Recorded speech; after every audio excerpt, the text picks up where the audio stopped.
Hello everyone. तो इस video में हम लोग अपना नेक्स्ट चैप्टर फिजिक्स का जो कि इलेक्ट्रोमैग्नेटिक इंडक्शन है, महाराष्ट्र स्टेट बोर्ड क्लास 12 का, उसके जो एग्जाम में आने वाले इंपॉर्टेंट क्वेश्चन है और जो आ चुके हैं, जो फरवरी 25 एग्जाम के लिए आपको इम्पोर्टेंट है, वो मैं इस वीडियो में बता दे रहा हूँ। तो पहले हम वो क्वेश्चन देख लेते हैं जो बोर्ड में ऑलरेडी आ चुके हैं, जिसमें कि सबसे इंपॉर्टेंट है stage Faraday's law of electromagnetic induction. इसमें दोनों ही लॉ आपको करने हैं, ठीक है। दोनों ही लॉ एक बार मार्च 13 में भी आ चुका है, अक्टूबर 8 में भी आ चुका है, बहुत साल से आया नहीं, वापस रिपीट कर सकता है। उसी के बाद अगला लॉ है लेंस लॉ, ये भी 2 बार आ चुका है, तो ये भी आपको 1 मार्क्स के लिए आ सकता है। उसके बाद है derive expression for EMF generated in a conductor moving an uniform magnetic field with velocity v, या तो proof E equals to BLV, ऐसे भी ये क्वेश्चन पूछा जा सकता है। आप देख सकते हो ये मार्च 22 में भी 4 मार्क्स के लिए आ गया था, जुलाई 23 में भी आया था और पहले भी बोर्ड में आ चुका है, तो 4 मार्क्स के लिए क्वेश्चन आ सकता है।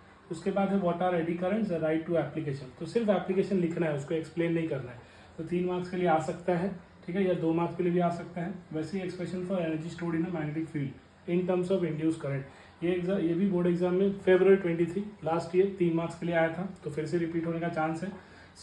Explain self induction and mutual induction, तो आपको सेल्फ इंडक्शन डिफाइन करना है, उसका फॉर्मूला भी लिखना है। वैसे ही म्यूचुअल इंडक्शन डिफाइन करना, उसका ही फॉर्मूला लिखना, दोनों के फॉर्मूला भी आप बाहर करके रखना, क्योंकि न्यूमेरिकल भी इसमें पूछे जाते हैं और इसकी एसआई यूनिट जो कि हेनरी है वो भी पूछी जाती है, तो मार्च 17 में आया था, तो 2 मार्क के लिए आ सकता है। प्रिंसिपल ऑफ ट्रांसफॉर्मर, उसका वर्किंग, फिर नीट लेबल डायग्राम उसमें बनाना, उसका कंस्ट्रक्शन और ट्रांसफॉर्मर रेशियो। तो ये 2 क्वेश्चन को मैंने एक ही साथ फिल इन कर दिया, लेकिन आप ये अच्छे से करके जाओ, क्योंकि इस साल भी बोर्ड में आया था, मार्च 24 में भी आया था, जुलाई 23, जुलाई 22 और मार्च 10, मार्च 14, मार्च 16, ऐसे बहुत साल आ चुका है, तो ये वापस रिपीट हो सकता है, क्वेश्चन रिपीट हो ही सकता है। तो 4 मार्क के लिए बहुत इंपॉर्टेंट क्वेश्चन है, ठीक है। और इसी से रिलेटेड एक और क्वेश्चन था जो कि था difference between step up and step down transformer, वो 2 पॉइंट आपको लिखने के लिए 2 मार्क्स के लिए पूछा जा सकता है, उसको भी अच्छे से प्रिपेयर कर लेना।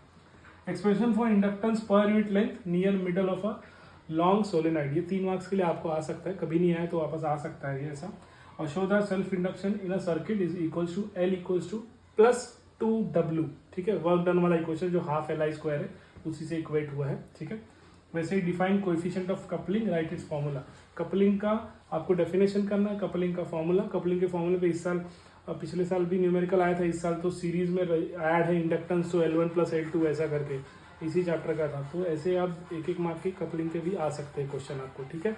तो आई होप ये सारे क्वेश्चंस आपको समझ में आ गया, इसको अच्छे से इसका सॉल्यूशन आप प्रिपेयर कर लीजिएगा, ठीक है।